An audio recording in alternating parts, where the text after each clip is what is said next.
Bonjour, bienvenue à toutes et tous dans le Midi Pile. Voici nos titres pour cette édition de la mi-journée en Pays de la Loire. Le Poiré-sur-Vie y a cru jusqu'au bout, mais les tirs au but ont eu raison des rêves des Vendéens. Ils quittent la Coupe de France de football en 8e de finale. Retour sur ce match en début de Midi Pile. Il y a 10 ans, jour pour jour, la loi sur le handicap était promulguée en France, mais depuis elle a déçu, notamment sur l'accessibilité des lieux publics aux handicapés. Des manifestations ont lieu dans plusieurs villes de France aujourd'hui et le représentant régional de l'APF, l'Association des paralysés de France, est notre invité aujourd'hui dans le Midi Pile. La chasse est le 3e loisir le plus pratiqué en Pays de la Loire. Mais entre l'équipement, le fusil, combien coûte-t-elle? Réponse en Mayenne. Et nous ouvrons le Midi Pile avec le flash d'actualité. Bonjour Christelle. Bonjour Virginie, bonjour à toutes et à tous. Et on revient sur ce match de tous les espoirs hier soir au Poiré-sur-Vie en 8e de finale de la Coupe de France. De football, espoir déçu pour la petite commune du Poiré-sur-Vie. Le club accédait pour la première fois de son histoire à ce stade, les 8e de finale. Mais la JOCR a eu raison de ses ambitions, même si les Vendéens ont poussé les Bourguignons jusqu'à la séance des tirs au but. Anthony Brulez et Thierry Poirier reviennent sur ce scénario inédit. Les 4300 supporters vendéens sont intenables. La séance des tirs au but, insoutenable. Les 10 premiers tireurs ont tous trompé le gardien adverse. Karim Djelabi, ancien Angevin et Nantais, ne tremble pas pour transformer la 6e tentative bourguignonne. Avant qu'Arnaud Souquet pour le Poiré ne trouve la barre transversale. C'est Auxerre qui se qualifie pour les quarts de finale de la Coupe de France. C'est comme ça, il n'y a pas de reproche à faire au joueur qui est allé le tirer. C'est lui le plus déçu. Il a eu le courage d'y aller, il l'a mis sur la barre, ça se joue à rien. Mais pour être tout à fait honnête, Auxerre n'a pas usurpé sa qualification. Quand à la 56e minute, Livio Nabab expédie ce ballon dans les filets de Pichot, les Bourguignons mènent logiquement au score. Plutôt solides défensivement, les Genoux sont en revanche inoffensifs jusqu'à la 91e minute et ce pénalty généreux accordé par Monsieur Tual au Poiré. Dufaux résiste à la pression et envoie tout un peuple en prolongation. Je me suis dit que je devais le faire pour mes partenaires et pour tout le monde. Malheureusement, ça nous a permis de revenir au score, mais ça ne suffit pas ce soir. Tant pis, on est déçus, très déçus. Dieu merci, on est passé. Il aurait été rageant de se faire éliminer de la sorte. Moi, je veux bien perdre quand on est meilleur que nous, quand on est acculé, quand il y a beaucoup de situations. Là, ce soir, c'était vraiment illogique, à mon avis, si on ne passait pas, parce qu'on a eu la main mise, à mon avis, sur le jeu tout au long des 90 minutes. Les Vendéens sortent donc avec les honneurs de cette aventure Coupe de France, mais certainement au fond du cœur, sur un petit bout d'inachevé.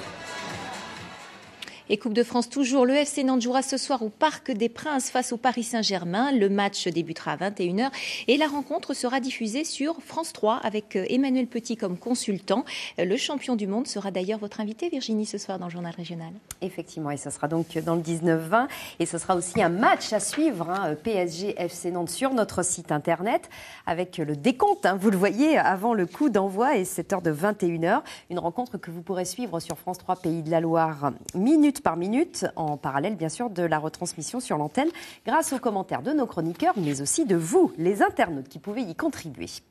Toujours en sport, il y avait du basket hier soir en Eurochallenge. Et une superbe victoire du MSB à domicile 93-60 face aux Autrichiens de Güssing. Une revanche après leur défaite en Autriche. Tous les joueurs ont été brillants et le résultat en témoigne. Les Manceaux se retrouvent donc leaders de leur groupe dans cet Eurochallenge et une seule victoire à l'extérieur désormais leur offrirait la qualification pour le prochain tour.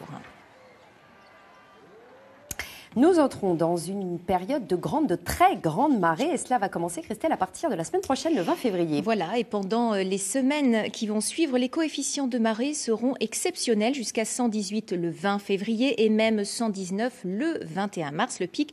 Un phénomène cyclique qui se reproduit tous les 18 ans en moyenne.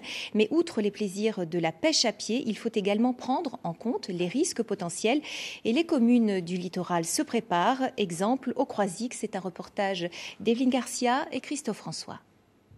Dans la nuit du 27 au 28 février 2010, à 3h du matin, l'eau a inondé 26 commerces sur le port du Croisic et des habitations à l'arrière. Ici aussi, Cynthia a surpris les populations. On a été complètement inondés, on a fermé un mois, on a tout refait. Donc c'est vrai qu'on appréhende toujours un petit peu. Cynthia nous a appris que le port du Croisic était dans une zone de submersion importante. en fonction de conditions météorologiques, orientation des vents et des pressions éventuelles. En janvier, la commune a distribué aux 828 maisons qui peuvent être impactées une lettre disant qu'il revenait à chacun de mettre en œuvre les protections destinées à limiter les atteintes aux biens et personnes, car la loi ne prévoit aucune aide en amont d'une telle situation. La ville renforce son dispositif d'alerte par messagerie et téléphone pour ceux qui sont inscrits à ce service et prévoit 1600 sacs de sable. On va mettre des bardeaux donc devant la vitrine et puis on va aller récupérer des sacs de sable que la mairie met à notre disposition. Sur la presqu'île, le Croisic se sent plus vulnérable que les autres communes, car plus exposé. L'avenir verra ce genre de risque se multiplier pour différentes raisons qui sont notamment liées au réchauffement climatique et également au fait que le trait de côte subit de plus en plus d'agressions du fait de la montée des eaux et que ça fragilise obligatoirement la barrière naturelle que pouvait connaître le Croisic précédemment. Un plan d'action prévention inondation est en cours qui devra expertiser les maisons à risque. Mais dans l'immédiat, on part au plus pressé. Le 20 février est prévu une marée de 116 à 119. On espère seulement qu'il n'y aura pas de vent. Et nous quittons à présent le littoral pour aller dans l'intérieur des terres, dans le sud de la Loire-Atlantique, dans la commune de la Romaudière. Voilà, commune qui se retrouve bien embarrassée avec un chantier de grande envergure sur les bras, celui d'une salle multifonction lancée par la municipalité précédente. Mais les nouveaux élus ont décidé de suspendre sa construction, faute de budget. Les deux parties se justifient. Céline Dupeyrat et Jean-Pierre Brénuchamp. Une coquille vide. Voilà ce qu'il reste de l'ambitieux projet de l'ancienne municipalité. Une infrastructure de 1070 mètres carrés, composée d'une médiathèque et d'une salle de spectacle modulable. C'est quand même un sacré grand gâchis d'avoir bloqué ce chantier, un énorme gâchis et un coût colossal en indemnisation des entreprises. Coût global de la construction, 2,5 millions d'euros. Un budget exorbitant pour cette commune de 1200 habitants, mais un budget bouclé selon l'ancien premier magistrat, notamment grâce à un prêt bancaire courant sur 25 ans. On ne peut pas juger un tel équipement sur l'année 1. Ce n'est pas raisonnable. C'est un peu comme un ménage qui construit sa maison, un jeune couple sans enfant. On ne peut pas lui reprocher, bien évidemment, de faire une maison avec 4 chambres s'il a un projet de développement. Élue au municipal de 2014, Anne Chaublet est comptable de profession et elle va vite faire les calculs. Pour terminer le bâtiment, il manque plus d'1 million. Impossible dans ces conditions de continuer les travaux. Le chantier est suspendu en juillet dernier. Ce projet est surdimensionné. Nous avions besoin d'une salle, mais pas une de cette ampleur. Les habitants sont endettés à 1 370 € par habitant à la Romaudière, alors que la moyenne est de 600 €. La moyenne nationale par habitant d'endettement, c'est 600 €. La salle pourrait à l'avenir devenir un complexe sportif. Les élus du vignoble réfléchissent aussi à une gestion mutualisée de l'équipement. On reste en Loire-Atlantique pour parler transport avec ce tarif promotionnel qui pourrait vous intéresser. À partir d'aujourd'hui et jusqu'au 31 août sur la ligne de tram-train Nantes-Châteaubriand, vous pouvez donc acheter un billet d'une valeur de 20 € pour 1 à 5 personnes. Le billet est valable toute la journée avec un nombre de voyages illimité sur l'ensemble de la ligne, un ticket qui n'est pas réservé aux familles. Et puis à présent, une histoire qui va bien se terminer, c'est celle d'un bébé phoque. Voilà, qui a été sauvé et qui est en train d'être sauvé. L'animal a été trouvé dimanche esselé sur une plage de Basse-sur-Mer par des promeneurs. Depuis, il a été pris en charge par l'Océarium du Croisic et la chaîne de soins s'organise pour tenter de lui faire retrouver le chemin de l'océan Tour-à-Gaillardy. Christine Villoisin. Depuis 3 jours, il refuse de s'alimenter. Ce bébé phoque est arrivé dimanche à l'Océarium du Croisic. Poussé par un fort coup de vent, il a dû perdre sa mère et s'est échoué sur la plage de Bas-sur-Mer. Ce bébé de 6 mois est à peine sevré, il mesure 1,20 m et pèse 17 kg. Ici, on a l'habitude de dorloter ce type de pensionnaire. Par rapport à certains que l'on a pu récupérer, même s'il a perdu un peu de poids, il n'est pas trop amaigri, mais on sent qu'il a besoin surtout de se reposer. Nous, depuis que nous l'avons récupéré, il passe ses journées à dormir. Trop faible pour une convalescence au Croisic, il est pris en charge dès aujourd'hui à Brest à la clinique des phoques où il devrait séjourner plusieurs mois avant de retrouver l'océan et la vie sauvage parmi les siens, les colonies de phoques en mer d'Iroise. Merci Christelle pour le flash. Merci à vous. Et à ce soir, donc pour Espoir en même temps que France 3 mène à 19h17. On poursuit à présent notre série consacrée à la chasse avec cette question. Combien ça coûte ? Eh bien, cela dépend en fait du type de chasse. Rien à voir, vous vous en doutez, entre le coût que peut représenter une chasse à courre et une chasse plus classique. Et justement, c'est à celle-ci que nous allons nous intéresser ce midi. Nous allons voir que l'investissement, certes, n'est pas négligeable, mais qu'il n'est pas non plus considérable. Reportage en Mayenne autour de la Gravelle, signé Pierre-Éric Cali et Pascal Cossé. La chasse au furet est l'une des facettes originales d'une activité qui peut se transformer très vite en passion, la chasse. Et comme toute passion, il faut lui accorder un budget. Alors mieux vaut pour un débutant d'abord tâter du terrain de chasse. Ce qui conviendrait, ce serait que ce jeune-là puisse démarrer avec quelqu'un un peu d'un certain âge qui lui propose justement de venir sur son terrain et puis de démarrer les premières années comme ça pour voir déjà, au lieu de se lancer directement. Et puis comme ça lui permettrait de ne pas acheter des chiens la première année et puis de connaître la chasse, de savoir comment ça se pratique, la sécurité, enfin tas de choses, quoi. Alors quoi et à quel prix ? Pour commencer, on peut acheter un fusil d'occasion, 200 €. Il faut prévoir les cartouches, environ 100 € pour l'année. Le permis, s'il est départemental, 250 €. Une action de chasse, si elle est communale, 300 €. Et un minimum d'équipement, 150 €. Bref, budget moyen pour un nouveau chasseur, 1000 €, une somme a priori raisonnable. Oui, abordable 1000 €, on n'a pas grand-chose pour 1000 € maintenant, hein. On pratique n'importe quel sport ou autrement, si on va au ski, c'est pareil. Il y a un tas de choses comme ça, quoi. 1000 €, moi je pense que c'est abordable, oui. Pour un jeune, peut démarrer avec 1000 €. Quant au fusil, neuf et d'une certaine qualité, il peut valoir bien plus cher, mais là encore, c'est un investissement sur une longue période. Aujourd'hui, par le nombre de coups tirés avec une arme, ce qui est 100, 150, 200 cartouches maximum, on est loin d'user des armes en 5 ans, quoi. Une arme, ça doit faire 25, 30 ans d'usage. Donc voilà, ça c'est pas bon pour nous parce qu'on aimerait renouveler un peu plus souvent le matériel. Mais c'est comme ça, on n'use pas des fusils. Et l'investissement, il est quand même pour un certain délai. Ouais. Tout cela sans oublier l'ami fidèle ou la meute de fidèles amis avec une fois de plus le choix de faire confiance à un simple bon râtier ou à un chien d'arrêt pure race. Donc comptez entre 100 et 1000 €. Mais quand on aime, on ne compte pas. Et demain, nous parlerons de la chasse au gibier d'eau dans le Midi-Pile. Il y a 10 ans, jour pour jour, était promulguée une loi qui donnait alors beaucoup d'espoir aux personnes handicapées.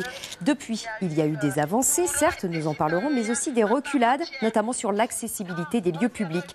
Et vous le voyez, pour dénoncer ces retours en arrière, l'APF, l'Association des paralysés de France, organise aujourd'hui plusieurs rassemblements. Il avait lieu en fin de matinée aujourd'hui à Angers. Environ 70 personnes y ont participé devant la préfecture.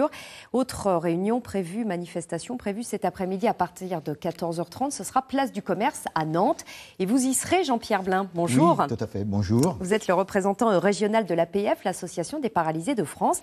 Alors, première chose, que disait cette loi promulguée il y a 10 ans, jour pour jour ? Alors, cette loi, elle était effectivement pour la participation citoyenne et l'égalité des chances. Et on voit effectivement, il y avait 3 volets qui étaient l'accessibilité universelle, la compensation du handicap, parce qu'effectivement, il faut bien la compensation, et puis la mise en place du guichet unique, les maisons départementales des personnes handicapées. Qui ont vu le jour, mais qui ne fonctionnent pas toujours parfaitement bien. Qui fonctionnent avec des choses assez variables. Des inégalités d'un département à l'autre. On va surtout s'intéresser, nous, aujourd'hui, à l'accessibilité. Théoriquement, tous les bâtiments publics auraient dû être accessibles au 1er janvier 2015. C'est ce que disait la loi. On en est très, très loin. Alors, effectivement, on en est très très loin. Grosso modo, on pense 30-35% des bâtiments accessibles aujourd'hui, donc ça veut dire quand même une grosse marge encore qui ne sont pas accessibles. Et nous, notre colère aujourd'hui, c'est de voir que effectivement, il va y avoir des prolongations en termes de délai, mais surtout presque une prime aux mauvais élèves, parce que ceux qui n'ont rien fait, c'est ceux-là aujourd'hui. Alors que ceux qui sont en route, qui font des choses, qui n'ont peut-être pas encore tout à fait fini, mais on le sent bien qu'ils sont là, ils avancent dans les transformations. C'est-à-dire que concrètement, on a modifié les ordonnances, ou on les a adaptées l'année dernière pour qu'il n'y ait plus ce couperet du 1er janvier 2015. Désormais, il n'y a plus de sanctions financières. Alors, il y a des sanctions financières qui vont tomber sans doute un jour ou l'autre quand il y aura des contrôles, parce que là, on n'est pas assuré d'avoir des contrôles. Donc, effectivement, les sanctions ne seront peut-être pas là aussi. En tout cas, il n'y a plus de couperet. près comme il pouvait voilà, y en il n'y a plus avoir. de coup près. Et nous, notre objectif, c'est vraiment une France accessible. D'autant plus que on a un tas de statistiques qui montrent que la France, par exemple, en 2050, aura soit la moitié de sa population, plus de 50 ans, plus de 60 ans d'âge, ou en situation de handicap, ou les deux. Ce n'est pas que l'affaire des handicapés. C'est pas que l'affaire. C'est effectivement réglementaire pour 10% de la population, mais c'est pratique pour 50%. Donc nous, on défend cette idée-là qu'il faut absolument envisager cet avenir. Alors, dans la loi de 2005, il y avait beaucoup de dispositions, notamment le fait de permettre aux enfants handicapés de pouvoir être scolarisés en milieu ordinaire. Ça, c'est un point, on peut le dire quand même, qui a progressé. Alors, ça a bien progressé, effectivement. Bien qu'on note encore qu'il y a des enfants qui ne soient pas scolarisés encore, ou scolarisés à temps très partiel. Et ça, c'est vraiment une grosse difficulté. Mais le chiffre a progressé, hein, je le cite quand même, hein, vous dites vous-même à l'APF qu'un tiers, il y a plus d'un tiers, je vais le reprendre, par rapport à il y a 10 ans, il y a un tiers d'enfants en plus en primaire handicapés et 2 fois plus d'étudiants. C'est quand même beaucoup. Oui, alors, sauf que 2 fois plus d'étudiants, on était à 0,5. On est parti à 0,5, on est rendu à 1%. Alors que l'ensemble de la population, c'est 8% quand même. Donc il y a on voit bien, beaucoup de progrès à faire. Il y a encore une marge de progression. Et vous en parlerez cet après-midi dans ce rassemblement qui est donc prévu à Nantes, place du Commerce à 14h30. Merci beaucoup Jean-Pierre Blind d'être venu jusqu'à notre plateau pour nous parler donc, de cette journée. C'était il y a 10 ans, la promulgation de cette loi. On va ouvrir à présent une page d'histoire, celle terrible qui a eu lieu dans la forêt de Saffré, c'est en Loire-Atlantique, en juin 1944. Elle est beaucoup moins connue que celle des 50 otages fusillés par les Allemands à Nantes, Châteaubriand et Paris en 1941. Et pourtant, là aussi, des maquisards ont été exécutés par l'armée d'occupation. C'est un reportage d'Anne Carvel et de Frédéric Grinchec. La forêt de Saffré, le lieu est discret, éloigné des voies de communication. À proximité, il y a des herbages. Londres décide d'homologuer le terrain en vue d'un parachutage destiné à armer la résistance. Gilbert Launay fait partie des 300 maquisards dont les 2 tiers n'ont pas d'armes. Mais le 28 juin 1944, le maquis est attaqué par 2000 Allemands. Ils sont arrivés, là, les premiers. Et puis on a entendu la fusillade. On n'avait pas peur. On aurait des armes, on serait défendus. On était jeunes, quoi. Et on pense toujours aux copains qui ont été tués, quoi. Ouais. Les Allemands d'abord ont été informés par des traîtres, puisqu'il y a toujours des traîtres dans ces cas-là. Et puis il y a eu quelques imprudences, ce qui fait que comme ils ont dû attendre trop longtemps, ils sont arrivés ici vers le 16, 17 juin, 20 juin. Et le 28 juin au matin, les Allemands qui étaient prévenus ont attaqué, alors que les armes ont été parachutées malheureusement le lendemain. À 100 mètres de là, la ferme du Pas du Houx, où vivaient 2 familles. Tout le monde a entendu la fusillade. Marguerite avait 6 ans à l'époque, mais elle n'a pas oublié ces instants tragiques. Je me souviens que le matin très tôt, ils sont rentrés dans la cour, là, les Allemands, et ils ont mis ma maman et mon grand-père au mur avec la famille fournie. Et moi, j'étais dans la chambre, était remplie d'Allemands. Je me suis réveillée et pendant ce temps-là, mon grand-père était frappé à mort. Il faisait monter au grenier, sachant bien qu'on cachait quelqu'un, quoi. Le grand-père s'en sortira. Pas ces 2 jeunes, dont le cousin de Marguerite, qui seront déportés. À Saffré, le bilan du massacre reste très lourd. Effectivement, il y avait une 50aine, une 60aine de maquisards quand même qui avaient des armes légères. Et ceux-là ont fait un peu un mur de feu face à l'armée allemande qui avançait par le sud, qui arrivait par Nord-sur-Erne.